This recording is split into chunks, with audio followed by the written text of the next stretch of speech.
Let's start tonight's broadcast with a big number, 203 billion pesos. That is the total amount of the Marcos family's unpaid estate taxes dating from a 1997 Supreme Court decision.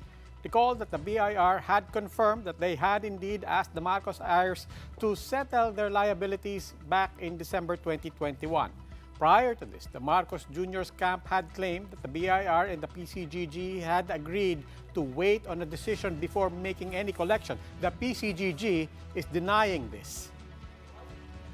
Now, the Finance Department is stepping up pressure for the BIR to collect the unpaid taxes, noting how the huge amount can help fund government's measures in addressing the oil crisis. Authorities are now scrambling for ways to shore up funds to provide subsidies to the country's poorest and sectors affected by soaring pump prices.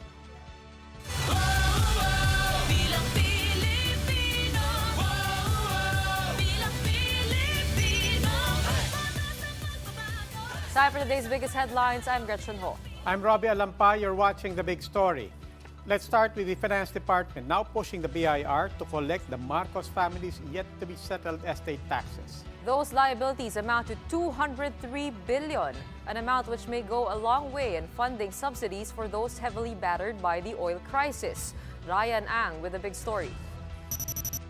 At a time when the oil crisis has government scrambling for measures to provide relief for the country's poorest, the Finance Department is looking at one more solution: collect unpaid taxes from the Marcos family. That's 203 billion pesos worth in estate taxes. In a TV interview, Finance Assistant Secretary Paula Alvarez said that may go a long way in funding government subsidies. After all, Ferdinand Marcos Jr., also running for the presidency, seems to favor providing subsidies instead. Starting this month, government plans to give a monthly 200 peso payout for 1 year.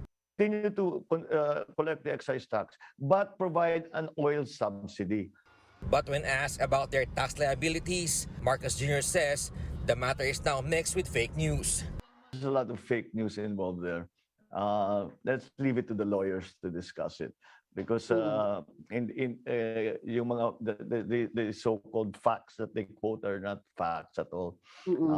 They are just presumption. Recall that the BIR has confirmed to Action Democratico that they demanded the Marcos family to pay their estate taxes back in December. Manila Mayor Isko Moreno of Action Democratico earlier challenged the Marcoses to settle their obligations. Ibigay na natin itong 200 billion na ito nang mapakinabangan ng tao. Kasi total, paglilingkod rin lang naman ang pinag-uusapan natin. Ito magandang paglilingkod. Di ba? At saka ito maganda, due. Due na to eh. Sisingilin natin ng buwis ang lahat ng tao na hindi nagbabayad ng buwis. A Supreme Court decision in 1997 ruled that Marcos heirs, including Marcos Jr. and Senator Amy Marcos, should settle their tax liabilities. That initially totaled 23 billion pesos back then. Marcos Jr. claimed recently that the BIR and the PCGG have agreed to wait on a decision on the case before collecting taxes. But the Presidential Commission on Good Government denied this, saying a BIR decision had been reached in 1997. For News 5, Ryan Ang, We Are One News. What power does the Finance Department have to collect these estate taxes from the Marcoses? That big question and more with Department of Finance Assistant Secretary Paula Alvarez. Asik Alvarez, welcome to The Big Story. Yes, hi, good evening. Asik, let's start with something very basic. The Supreme Court had made this decision. There are demand letters already. Former Senior Associate Justice Antonio Carpio had brought this out months ago, last year, as early as last year. Bongbong Marcos is still saying, wait a minute, this is a lot of fake news. We know what the Supreme Court stands as far as the Department of Finance is concerned. What are we looking at here? Yeah, in terms of this issue, I think it's better for you to call the commissioner of the BIR because to us, the facts is not yet clear actually because we're not privy to the actual case. So what we were talking about earlier this morning in an interview was that we are pushing the BIR to collect all means or all sources of revenue. So that means all types of taxes, online taxes, e-sabong, and all other GOCCs that have dividends that we can collect. So we're pressuring all revenue collecting agencies. But on the specific tax liabilities, And if there is a pending case surrounding this matter, then I think it's better that we talk to the commissioner of the BIR because they're the ones handling the case. And if it is an ongoing case, then they would be the ones who would know the actual facts to make our story actually real. Yeah, but the BIR is under the Department of Finance, and Yes. also the Senior Associate Justice Antonio Carpio had pointed it, no less than the Senior Associate Justice Antonio Carpio had pointed it out that the Supreme Court had already ruled on this. Yes, it is an attached agency of the Department of Finance, but they still have the main jurisdiction over BIR or tax cases. So we don't really have the first-hand knowledge unless it comes up to the Department of Finance. But as of the moment, as you have said in your story, this is pending with the BIR. So I think you should have contacted BIR Commissioner Dulay on this matter. What is the responsibility of the Department of Finance then at least tell the BIR in no specific case, if you don't want to discuss any specific case, but what is the responsibility of the Department of Finance to tell the BIR to do its job? Yes, we have been telling them to do their job, but as to the specifics of your case, again, we have been talking about a PCGG ruling. You have the BIR talking about a letter, but the Department of Finance is not yet in the picture, so you should have called the BIR to clarify this issue. When you contacted me earlier, it was about the 200 peso subsidy and the other government subsidies that we are supposed to provide in order for us to cushion the impacts of the increasing prices of oil. So you didn't give me the complete information about this interview. So I can't give you any facts about it because BIR has not given us any information on it as well. Okay, Asek Alvarez, maraming salamat po. That was Finance Department Assistant Secretary Paula Alvarez. Meanwhile, the presidential aspirants addressed the consecutive oil price hikes during the Candidatos presidential series. Gretch, how did they talk about oil crisis? Yes, Robbie, while some suggested the suspension of fuel excise tax, others talked about stocking up on fuel and using renewable energy to combat the oil crisis. And Cheryl Cosim tells us more. With 11 straight weeks of record increases in pump prices, several measures have been put on the table to address the oil crisis. The national concern, as expected, is going to be front and center this election season. But how exactly do presidential hopefuls plan to soften the blow of the soaring cost of crude? They answered just that during the Candidatos presidential series. Attorney Jose Montemayor joined the calls of the other aspirants to suspend the excise taxes on fuel. He also wants a value-added tax removed to further cut oil prices. We will have a moratorium on VAT on oil and also excise taxes pagdating sa mga fuel. As for Senator Ping Lacson, he suggests amending the oil deregulation law. He also said that stocking up on fuel should be a priority. Kung ubra, mag-stockpile na yung panguna ng Department of Energy, mag-stockpile na ng langis para na sa ganun, hindi tayo nabibigla sa pagtaas ng presyo. Faisal Mangundato, meanwhile, said that government should allot its funds on a long-term solution and not just on fuel subsidy. Yung lahat ng mga bahay ng ating mga kababayan, magkaroon sila ng solar energy na sa halip ay pera ang ibibigay natin sa kanila, lagyan natin sila ng panel. For former Defense Secretary and National Security Advisor Norberto Gonzales, diplomacy and talks with other countries could be the key. Focus tayo sa mga oil-producing nations like Saudi Arabia and Iran. These are the kind of supply that could alter the price of oil in the world. Learn more about the platforms and plans for the country in the Candidatos series, organized by One News and One PH, together with Go Negosyo. That starts Monday, March 21. Cheryl Cosim, we are One News. These are the other big stories tonight. Former PBB housemate Kit Thompson is behind bars after allegedly injuring and detaining his girlfriend, actress Ana Halandoni. Meanwhile, unemployment rate eases to 6.4%, the lowest jobless rate since the pandemic began. And the tourist arrivals in Boracay are slowly returning to pre-pandemic levels as health protocols continue to ease and local tourists search for ways to beat the heat. More of these big stories after the break.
You're still watching The Big Story. I'm Robbie Alampay. And I'm Gretchen Hall.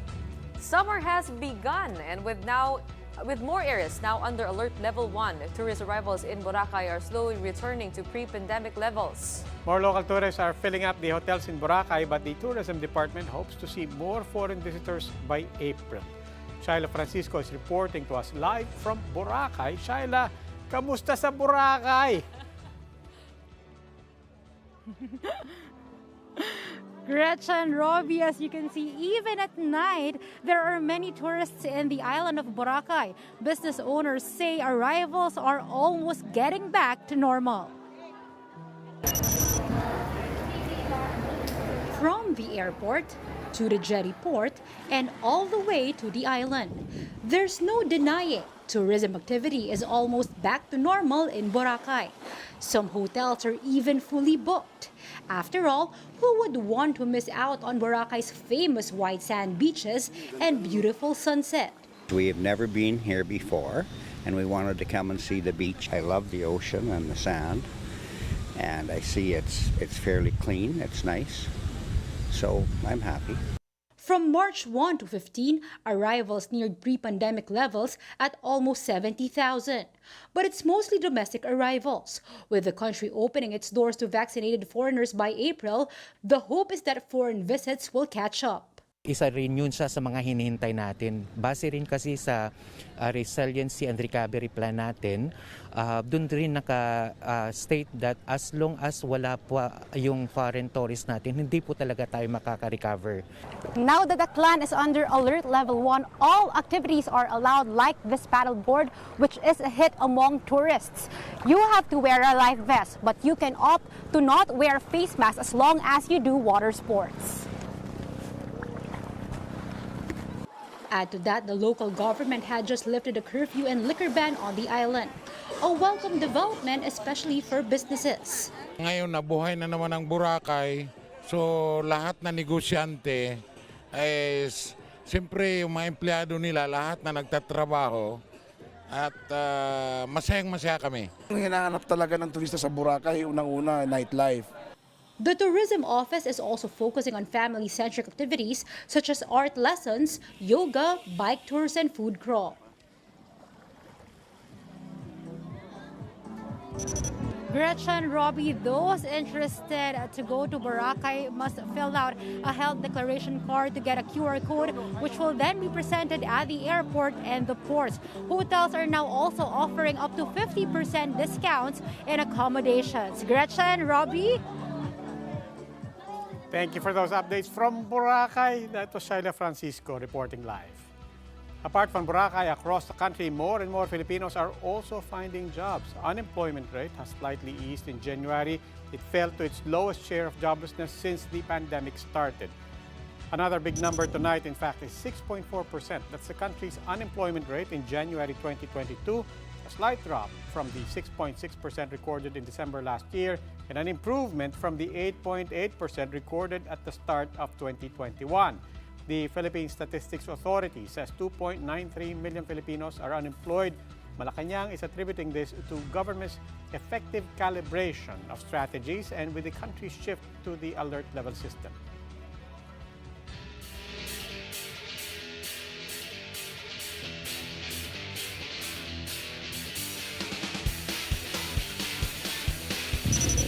A gold medal for the men's, women's, and beach volleyball team in the Southeast Asian Games. That's the goal of the Philippine National Volleyball Federation as it teams up with PLDT for the next 2 years to help our volleyball players get more competitive in the international scene. The details in my report.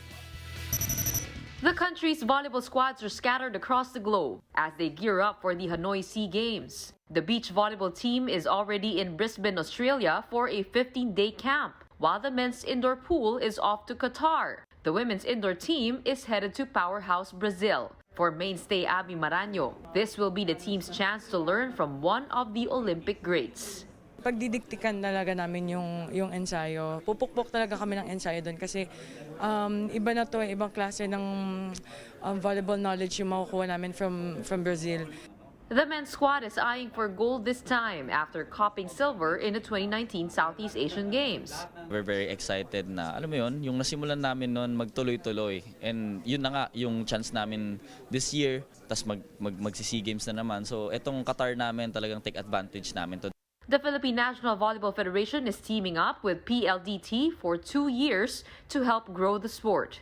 This time, the partnership is with the federation itself. So meaning to say that all events of the PNVF kasama ang PLDT.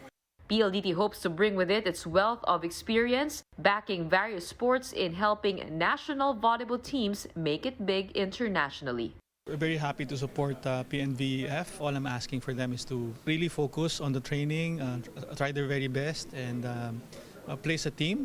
And with the support that the federation headed by Tats is giving them, I hope they maximize the training that they are able to get abroad so that they can compete well. Gretchen Ho, We Are One News. The 31st Southeast Asian Games is just around the corner. Catch the most comprehensive coverage of the SEA Games on Signal TV and TV5 as its official broadcast partner, and that's happening from May 12 to 23. Time for another quick break. More of the big stories when we return.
You're still watching The Big Story. I'm Robbie Alampay.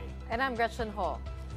Former PBB housemate and actor Kit Thompson is behind bars for allegedly hitting and detaining actress Ana Halandoni. Halandoni asked friends to send help after an encounter with her boyfriend started to take a turn for the worse. Jenny Dongon has the story. Swollen black eyes and a bruised face. This was how actress Ana Halandoni looked like in the photo of herself that she sent to her friends on Thursday night. It came with a cry for help as she alleged that partner actor Kit Thompson will kill her. She claimed that the actor physically assaulted her. The two were staying at a Tagaytay hotel. She pleaded with friends to alert authorities instead of calling her as Thompson was asleep. According to the police, the hotel staff heard a loud commotion in the couple's room. Mga bandang alas 6 ng umaga, nakatanggap kami ng tawag coming from dial 911. Pumunta kagad yung personnel namin. Positive yung information na mayroon talagang binugbog o sinaktan na babae doon sa loob ng hotel na naka-check-in. In a statement to authorities, Ana said they were drinking when a misunderstanding ensued. Nakakaramdam na yung babae ng hindi maayos. Yung pagtawag niya sa friend niya ay poor signal. Kaya umakyat siya doon sa may third level hallway ng hotel. It so happen siguro nakatulog siya doon. Nung makita na siya ng lalaki, binuhat siya, binalik siya dinala siya sa room nila. Ano po yung provocation, Chief? Parang jealous, parang yun ang lumalabas. The Tagaytay Police Station, Ana's sister Marie angrily detailed the beating. Sabi niya, sinampal muna daw siya, sampal. Then sampal, suntok, sampal sa ulo. Kaya yung mukha niya ngayon sobrang namamagat. As in, sobra talaga. She added that her family will file a case against the actor. Ayoko na magsalita ng hindi maganda. Sobra talaga. Parang alam mo yun, papatay niya na yung kapatid ko eh. Papunta na dun yung Halandoni is currently being treated at the hospital, while Thompson was detained at the Tagaytay detention cell. Cornerstone, Kit's label management, said they have yet to receive a formal report. For News 5, Jenny Dongon, We Are One News.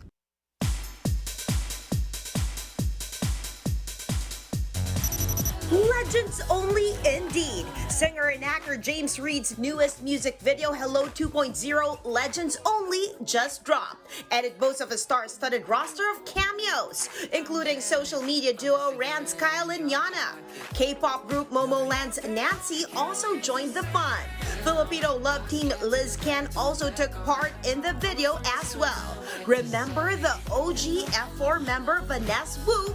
Well, he's in the music video too. And who says that exes cannot be friends? JD fans are once again gushing over James' ex-girlfriend, singer and actress Nadine Lustre's appearance in the MV. The pop track is a collaboration between James and Korean superstar JB and Taiwanese-American hip-hop sensation OZ. For News 5, MJ Marfori, We Are One News. Yesterday, we heard an accordionist in Georgia playing our national anthem. This time, it's an American singer performing a cover of a Philippine folk song.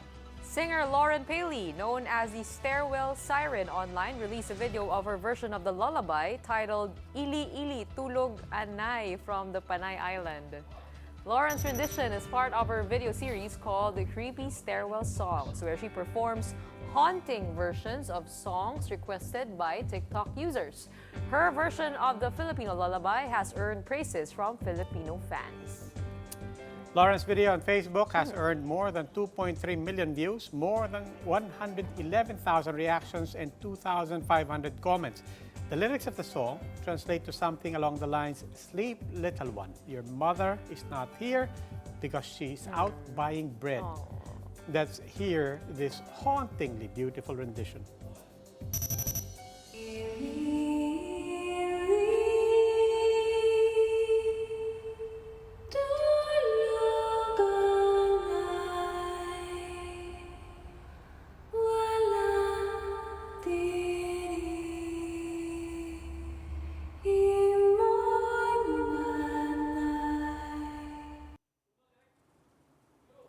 Alam mo ba yun? Hindi ko rin alam yun. Ang alam ko lang sa ugoy ng duyan. But, opportunities like this, di ba? Kahit galing taga sa labas, coming back to us, makes us appreciate our own culture, Yeah, our own heritage. I'm learning a lot. Oo, alam ko na yung next video na gagawin ko sa TikTok. Ganyan. Kaya ko yun. Baka hindi makatulog yung bata.